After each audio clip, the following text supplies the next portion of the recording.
किसी अखबार में खबरें तो बहुत होती हैं, पर संपादकीय बोले तो अखबार की राय एक या दो विषयों पर दी जाती है। इसे कौन लिखता है, पाठकों को इसका पता नहीं होता है, लेकिन इसे अखबार की आत्मा से निकली आवाज़ कहा जाता है। आमतौर पर अहस्ताक्षरित यह लेख तर्क पर आधारित होते हैं और पाठकों को अपनी तरह सोचने के लिए प्रेरित करते हैं।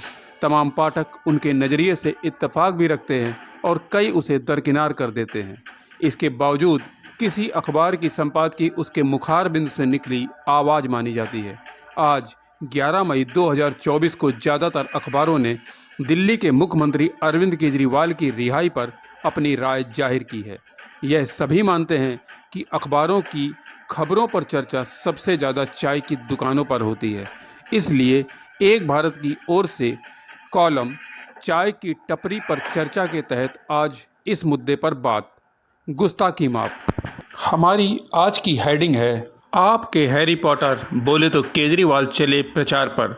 तो सबसे पहले खुद को नंबर 1 बताने वाले दैनिक जागरण और दैनिक भास्कर की संपादकीय राय पर हम बात करते हैं। दैनिक जागरण ने चुनाव प्रचार की सुविधा हेडिंग के अंतर्गत सवाल उठाते हुए लिखा है कि जिस आधार पर केजरीवाल को जमानत मिली, क्या उसी आधार पर झारखंड के पूर्व मुख्यमंत्री हेमंत सोरेन को भी मिलेगी।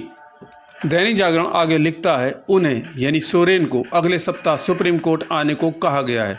हो सकता है कि उन्हें भी राहत मिल जाए, लेकिन तब तक तो झारखंड की कुछ सीटों पर मतदान हो जाएगा।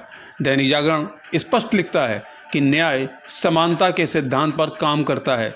केजरीवाल को मिली जमानत इसलिए भी सवाल खड़ा करने वाली है कि अतीत में कई प्रमुख नेताओं को चुनाव प्रचार के लिए जमानत नहीं मिली। दैनिक जागरण की लंबी संपादकीय की जगह भास्कर की संपादकीय कॉम्पैक्ट रही और कानून के दांवपेच से भरी भी।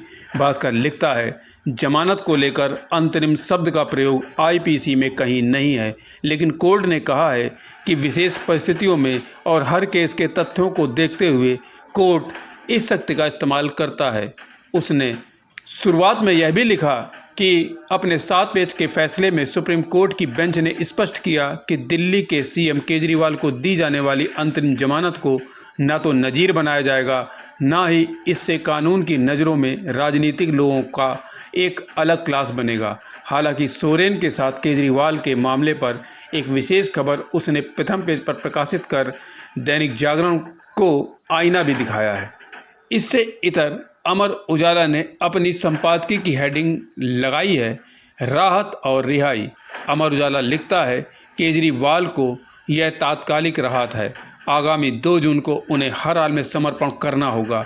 वह जमानत के दौरान दिल्ली के मुख्यमंत्री हैं, पर मुख्यमंत्री कार्यालय नहीं जा सकते और आधिकारिक दस्तावेजों पर भी हस्ताक्षर नहीं कर सकते। चुनाव के बाकी 4 चरणों में इसका क्या असर होगा, यह देखने वाली बात होगा।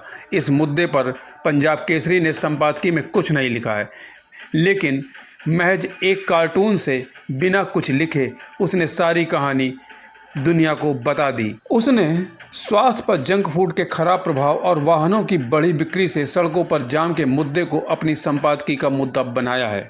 हमारा यह प्रयास आपको कैसा लगा, हमें ज़रूर बताएं। भारत का सबसे बड़ा विचार, एक से एक भारत।